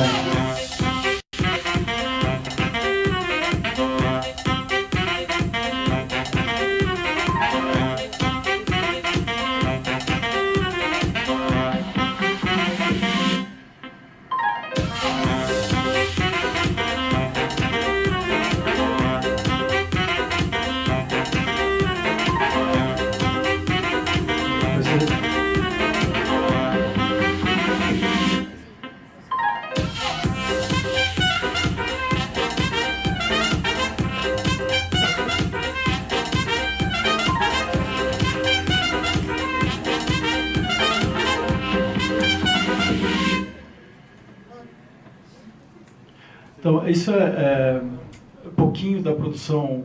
Esse foi um trabalho bem grande também, tinha umas 30 pessoas envolvidas, e foram uns 7 dias de diária. Essa história da publicidade, de você poder usar o recurso da pós-produção para realizar o briefing, né? E assim foram quase todas as fotos. Feito na cama elástica, alguns pendurados. Esse cara estava absolutamente pendurado por rapel. Depois, na pós-produção, a gente tirou as cordas dele, a gente fez uma foto dele só com a camisa para poder aplicar, girou o movimento das rodas, tudo isso é pós-produção. Então, você tem que também saber que você consegue resolver muita coisa depois. E, geralmente, respondendo a pergunta do Kiri, a gente entrega o trabalho pronto depois. Eles querem ter a peça pronta. Bom, paralelo a esse trabalho de publicidade, o trabalho que eu tenho feito junto com isso, que é o trabalho que mais me dá prazer, na verdade, é a fotografia de esporte, que eu tenho feito para a Getty Images, que é uma agência internacional. Por causa desse trabalho, eu executei esse briefing e fiz alguns outros trabalhos de publicidade. Mostrando um pouquinho de algumas fotos de esporte que eu fiz nos últimos anos, coberturas esportivas. E o legal é assim, o que eu acho bacana é que, por exemplo, o esporte é um tipo de foto que você não tem absolutamente nenhum controle da ação, nem da luz. Que é justamente o oposto da fotografia de publicidade, né? Que você tem o controle do set inteiro e de dirigir as pessoas que estão na tua frente.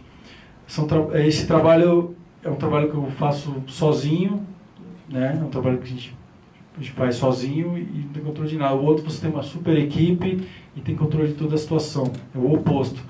E o mais bacana é que eu acho que sempre na fotografia um trabalho complementa o outro. Apesar de serem opostos, o teu conhecimento de ter agilidade de fotografar um esporte, que é uma coisa super rápida, vai te ajudar na execução de um briefing de publicidade que você tem mais, em tese mais tempo para fazer. E ao mesmo tempo saber usar um flash ou de dirigir uma pessoa também pode te ajudar numa fotografia de esporte.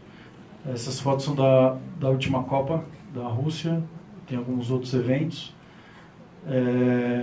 Enfim, eu acho que tudo complementa, né? Eu acho que o bacana da fotografia é isso. Independente se eu vou fazer foto de eventos, cobertura esportiva, de notícia, entretenimento ou estúdio, uma coisa soma a outra e no final é legal passar um pouco por cada coisa, experimentar, para inclusive você saber o que você não gosta ou gosta nesse universo gigante que é a fotografia, né? Não sei se alguém tiver alguma pergunta.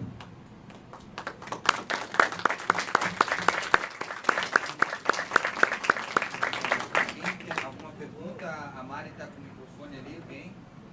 Vamos abrir para as perguntas. Eu vou acender um pouquinho a luz aqui.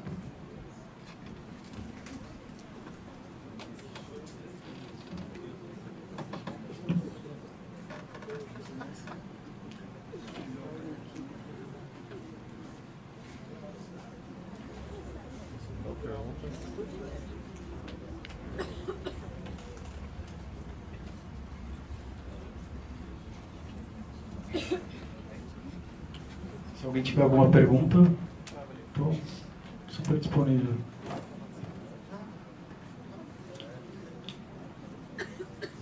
Boa noite. Deixa eu te fazer uma pergunta. O que você tem ideia, assim, já que você fez tanto trabalho,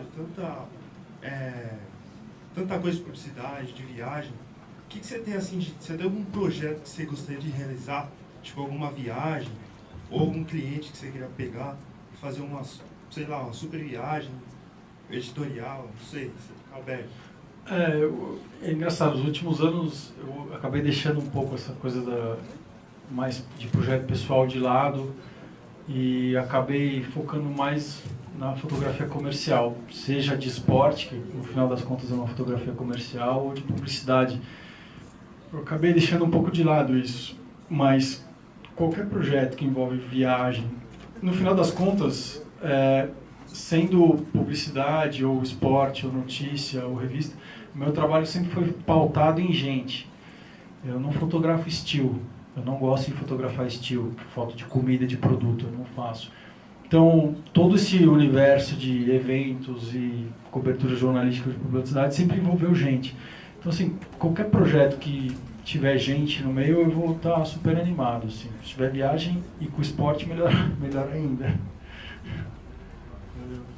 Schneider, queria fazer uma pergunta. Tá, só fazer uma pergunta para você, que você falou um pouquinho aí no começo, né, dessa tua trajetória, dos livros, você falou um pouco, e agora no final você falou um pouquinho que as coisas, elas se alimentam, né? A tua experiência, por exemplo, no caso do esporte, acabou te ajudando nessa última campanha que você mostrou. Dessa tua experiência, assim, teve algum trabalho específico? Esse daí você me falou do esporte que te alimentou ali, coisas, até questão técnica de você fazer. Mas, por exemplo, teve algum trabalho que você fez autoral, que na hora que você estava resolvendo alguma coisa de publicidade, que aquilo, toda aquela tua referência veio para você, você falou assim, puta, eu consigo resolver isso melhor porque eu tenho essa bagagem? Porque a gente sempre tenta trazer para os alunos essa questão da experiência, de você se alimentar não só da fotografia, mas, por exemplo, de exposição, de filme, de peça de teatro. De que maneira é isso hoje, por exemplo, você fazendo um trabalho comercial, se você tiver algum exemplo ou mais que falou, olha, foi decisivo essa minha trajetória para eu fazer, por exemplo, esse trabalho? Sim, teve.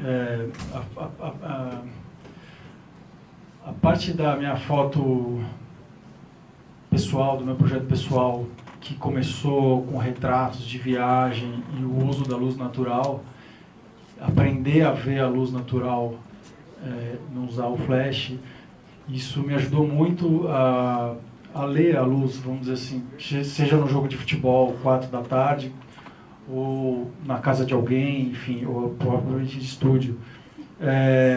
Eu fiz durante algum tempo algumas campanhas para a Natura, como essa que está aí, que justamente o briefing era esse, não usar luz, era gente do campo. Eu fiz para Camargo Correia também um trabalho parecido. E na hora foi exatamente o approach, a pegada com esses fotografados que eu tive no projeto do livro, de ficar alguns dias com pessoas extremamente simples, que nunca tinham visto um equipamento de foto, que você precisa de um cuidado maior para ter essa aproximação, para tirar o retrato. Eu tive essa campanha que foi feita no Pará para a Natura, com agricultores locais, que foi exatamente na hora me veio à cabeça os projetos pessoais, que eu falei, putz, eu estou em casa aqui, esse eu sei fazer bem. E que você trabalha pequeno, com pouco equipamento, com uma equipe super pequena, inclusive para não... Se você chega com um set gigante para fotografar esse pessoal, você assusta, né? Então foi bem uma linha do meu trabalho pessoal que acaba virando comercial. Por isso que eu digo, se você acredita no projeto, não invista no projeto, assim, não espere um retorno imediato. O retorno vem depois, pode vir com outro projeto, mas por causa disso, né? Eu acho que tudo soma realmente na foto, assim, desse universo gigante que é a fotografia.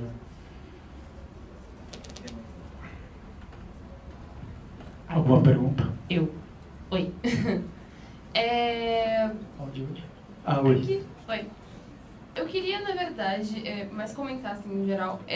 Eu não sabia, em relação a essa questão de, tipo, de um fotógrafo poder trabalhar como no caso, tipo, sei lá, como diretor de todo o processo, de todo... Porque eu tenho um conhecimento voltado para, tipo, trabalhar em produtora, trabalhar em estúdio, já trabalho com isso há um tempo, mas... assim, tô caminhando. Mas eu sempre vi que tem toda uma produção, sempre tem, tipo, muitas pessoas relacionadas, mas eu nunca soube que o fotógrafo em si poderia estar coordenando isso. E aí eu queria saber, eu percebi que é um grande processo, muita coisa, eu acho muita coisa para se administrar, para tipo, que você tem que ter noção de quantas pessoas você vai ter que levar, e você tem que ter uma agendinha lá, que você conhece todo mundo para poder chamar. E eu queria saber se isso, tipo, é vantagem ou não, no sentido de... pela questão do excesso de... ai, meu Deus. Acúmulo de função? Isso, do acúmulo de funções. Por um lado, agrega todo um conhecimento, mas por um outro é realmente um puta... resultado. Então, porque na verdade, assim, a agência te contrata como se você fosse um estúdio, né? O briefing chega para o estúdio, que no caso sou eu. Eu tenho sempre uma coordenadora de produção que está comigo, que coordena todas essas frentes. Justamente para no dia da foto eu estar 110% focado na parte técnica da execução do briefing. Então eu não quero saber se furou o pneu do cara do móveis que está chegando, se o cara da comida não chegou, se a maquiagem não está aí, se não sei o que. E essa parte eu nem fico sabendo no dia da foto, porque essa coordenadora de produção filtra tudo isso, todas essas pessoas reportam a ela no dia da foto, e eu fico blindado na parte técnica de foto com a minha equipe de foto e com o cliente e com a agência. Então no dia da execução da foto, toda essa parte eu não sei o que está acontecendo e nem quero saber, e nem fico sabendo. Depois eu fico sabendo dos B.O.s todos. Mas na parte do processo, que é essa parte da pré-produção, eu acompanho tudo. Eu sei todo mundo que está trabalhando no set, eu conheço todo mundo que está trabalhando no set, e o mais legal de você trabalhar com gente que você confia é de poder delegar e ficar tranquilo. Então, assim, eu sei que cada um está fazendo o seu trabalho. Eu não me meto no trabalho do outro. Então, se o cara vamos dizer, produtor de objeto, ele que vai produzir. Eu não vou sugerir a loja que ele pode achar o sofá, tal. Nem quero saber onde ele pegou a loja, eu não quero saber quanto custa a diária desse sofá, nem nada. O cara está sendo pago para fazer o trabalho dele. Então, assim, são muitas pessoas, mas muitas pessoas com expertise diferentes e são muito profissionais, porque já trabalham com publicidade há algum tempo, conhecem a dinâmica do mercado. Então, assim, o briefing veio para mim como se eu fosse um estúdio. No final das contas, eu sou. E no final do processo inteiro, sou eu que pago todo mundo. Porque, como a agência me contratou, no final eu tenho lá uma tabelona de Excel com os pagamentos que eu tenho que fazer para todo mundo. Então, como se fosse um estúdio pagando todo mundo. Mas eu tenho essa figura da coordenadora de produção que me ajuda muito nessa parte operacional da história. Então, quando te contratam, eles te contratam meio que o seu nome, ou você tem, por exemplo, um estúdio que te representa, no caso seu mesmo, tipo, você é, sei lá, dono de... Não, eles me seu nome, te contratam, tipo, fulano de tal, Alexandre. Porque no final das contas, eles gostam do meu trabalho, por algum motivo X, acham que eu posso fazer esse briefing para determinado cliente bem. Assim como são outros fotógrafos os que fazem, por exemplo, estilo, fotos de produto, etc. É um outro meio. Assim como campanhas de moda, por exemplo, são outros fotógrafos que vão fazer. Essa parte, todas essas campanhas são meio lifestyle, né? São como se fossem pessoas comuns no dia a dia. Essa é uma parte que eu sei executar em termos de direção razoavelmente bem, porque é isso. A minha história inteira eu fiz isso. Desde falar desses projetos que eu disse de viagem, de estar no interiorzinho e ficar 5 dias para fazer um retrato, um cara extremamente simples, até as fotos de executivo que a gente faz para as revistas, dirigir esse pessoal para esse tipo de campanha é uma coisa que eu me sinto muito confortável em fazer. Que é diferente de foto de moda, que é diferente de foto de carro, que é extremamente técnica, é diferente de foto de produto. Então, esse meio da publicidade, eu fico bem confortável em fazer. E aí você tem que saber também o meio que você não fica. Porque se você pegar um trabalho porque você acha que você vai ganhar bem e ficar desconfortável, é isso, né? Você tem 20 anos para fazer a sua carreira, você pode estragar num só, né? Então tem que saber onde pisar também. E que dicas você daria, então, para, tipo, chegar nesse ponto de conseguir trabalhar desse jeito, coordenando isso dessa forma? Porque eu achei isso muito foda. Eu acho que você tem que entender bem aonde você está se metendo, na verdade, né? Assim, e começar pequeno. Eu acho que a melhor dica é começar pequeno. E tentar entrar nessas produções de alguma maneira, para entender a dinâmica. Por exemplo, ir como assistente, sem ganhar nada, ir para aprender. Depois você vai como assistente, aí você vai entendendo as diferentes funções. De repente, dentro desse processo inteiro, você se identifica mais com a produção do que a execução da foto em si. Então, assim, como são muitas variáveis, assim como tem na indústria de filme, de publicidade, na publicidade, no cinema, entender como funciona o processo muito bem, antes de você orçar o seu primeiro trabalho. Porque se você se cai uma demanda dessa para você e você não tem o know-how de tudo isso que está envolvido, o seu preço vai ser evidentemente 20, 30 vezes menor do que o seu concorrente. Só que na publicidade o cara sabe que você não entendeu o briefing. Você não vai pegar o trabalho porque é 20 vezes mais barato. O cara vai falar, ele não sabe o que ele está fazendo.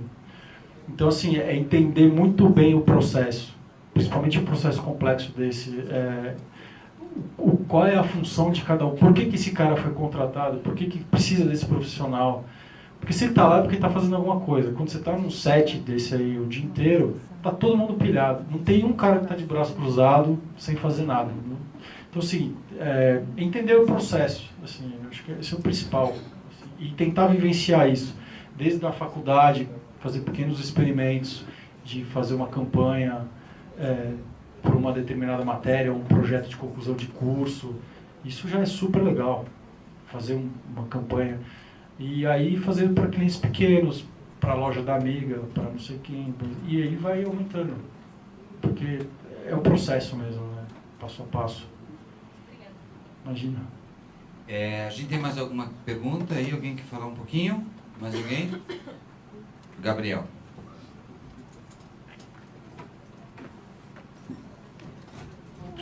Primeiramente, boa noite. Eu queria perguntar se o mercado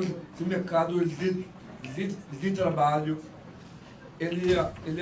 se ele acolhe as pessoas para trabalhar, se tem chances de trabalho para as pessoas. Uma pessoa também, uma pessoa com deficiência na área de fotografia. Você acha que tem chance, se não tem chance? Como é que é para a pessoa com deficiência? Como é que é para as chances de trabalho? Eu acho que sim. Inclusive tem projetos, determinadas áreas da fotografia tem muito projeto com pessoas com algum grau de deficiência física, enfim. Eu acho que a fotografia é para todo mundo. Na Paralimpíadas a gente teve exemplo de fotógrafos, teve um fotógrafo que tinha uma deficiência visual super acurada e que desenvolveu um trabalho super legal. Alguns trabalhos com deficiência física, de mobilidade, que também tem o Centro Paralímpico que acolhe bastante fotógrafos que queiram trabalhar lá. Se eu não me engano, o estádio do Morumbi, o clube São Paulo, todo jogo do São Paulo no estádio tem fotógrafos com síndrome de Down ou alguma outra síndrome, enfim, que trabalham. Eu acho que tem sim alguns meios, algumas possibilidades que acolhem. Tem sim. Ok, muito obrigado. Imagina, obrigado a você. Alguém? Quem? Boa noite. Boa noite. Você viajou muito para fotografar lugares como fotógrafo? Eu viajei, eu conheço mais ou menos uns 50 países que eu fui fotografando nesses projetos. Eu fiz projetos na Ásia, de ficar 6 meses fotografando. Depois, pela Folha de São Paulo, eu viajei bastante, Europa, Oceania. Fiz esse trabalho na América Latina, aqui dentro do Brasil também. Eu acho isso, na verdade, a fotografia é uma grande desculpa para você poder ficar viajando. É uma coisa, bem legal. A fotografia pode te levar a esses lugares, é bem bacana isso. Mais alguma pergunta? Levi? Não, só perguntar. O senhor Paulo Victor aqui. Quem vai pagar a cerveja, pô? Eu falei que eu ia pagar cerveja. Quem vai pagar cerveja? Para quem ficar até o final só. E um Domec. Valeu, só a dúvida que eu tenho, assim, que você faz o trampo com esses trabalhos publicitários, né, e ao mesmo tempo também trabalha para a Getty, né? Como que você faz assim para conciliar, né? Como você prioriza um, prioriza o outro, quando você já tem algo comprometido com a Getty, como que se é fácil você desmarcar um por causa do outro? Sim. É engraçado assim, né? São trabalhos de valores bastante diferentes, né? Uma diária de publicidade, o que se paga, não se compara a uma diária de de editorial, mas o meu trabalho com a Get é uma parceria excelente, tipo, e bem constante, há pelo menos 5 anos concretamente, e já quase 10 anos. E como são eventos, geralmente eles já estão marcados. Por exemplo, jogo de futebol, a gente já sabe os jogos que vai fazer. Eu procuro não marcar essas produções de publicidade nesses dias. Evidente que já aconteceu de calhar de ter produção que é feita com filme no dia de jogo. Desde que eu avise previamente, uma semana pelo menos de antecedência, que eu não vou poder fazer o trabalho para a Get, isso não tem nenhum problema. Mas, apesar de ter diferença de valores, eu tenho um volume de trabalho muito grande com a Get. Então, para mim é uma das prioridades hoje trabalhar com eles.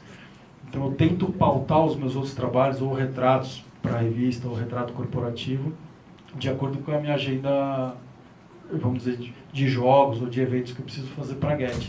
Mas já aconteceu algumas vezes de ter viagem ou algum desses trabalhos maiores em dia de jogo, por exemplo. Mas desde que eu avise bem antes, não tem problema, né? Mas eu dou prioridade total para a Get. Precisar, chama os amigos. Precisando, chama os amigos sempre. Gente, alguém quer fazer mais alguma consideração ou não? Bom, queria aproveitar um momento para encerrar esse nosso ciclo de palestras aqui do ano, fechando com a palestra aqui do Schneider, que foi incrível ele trazer a experiência dele aqui para conversar com a gente. Queria agradecer os que ficaram até o final, e para vocês ficarem até o final, só para, além de ter o Schneider aqui... Que vai pagar cerveja para quem ficou até o final. Que vai pagar cerveja. A gente tem aqui na plateia alguns fotógrafos importantes, alguns profissionais muito importantes, não só do fotojornalismo, como de outras áreas da fotografia. E eles também ficaram até o final, né? E depois a gente vê lá na frente os profissionais que fazem a diferença. Queria muito agradecer a presença de vocês, dizer que para o ano que vem a gente já vai começar a aproximar as conversas com a FOC, para a gente trazer outros profissionais, para a gente continuar com essa conversa. E é isso aí, estou muito feliz, estamos aqui sentindo o dever cumprido desse ano, e para o ano que vem a gente vai trazer mais novidades. Muito, muito, muito obrigado a todo mundo. Obrigado mesmo. Obrigado, Chico. Obrigado a todo mundo que ficou até o final. Fiz o meu melhor aqui, suei pra caramba aqui. Calor de 38 graus, não estou acostumado a falar assim. Espero que tenha sido bom, enfim, para mim foi ótimo. Obrigado por todo mundo aí, pelo convite. Arfoc, faculdade, todo mundo. Obrigado, estou à disposição. Nós que agradecemos. Obrigado.